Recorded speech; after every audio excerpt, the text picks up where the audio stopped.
How to send USDT from Binance to Binance using ID. Hey guys, in this tutorial we're going to look at how to do this.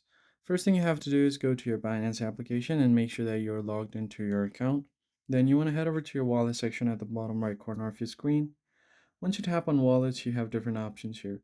You just want to look out for your USDT and check your balance. Then you could just go ahead and tap on the transfer button, and here just tap on USDT.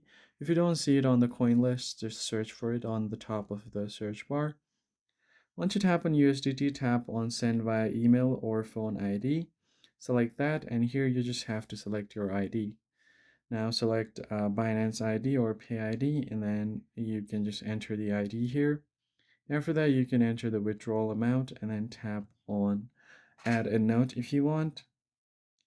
You could also use your recent contact list to find the person that you're sending it to. Now, once you've done that, just tap on confirm and you should be good to go. That's pretty much it, guys. If you found this helpful, hit the like button below and subscribe. I'll catch you on the next one.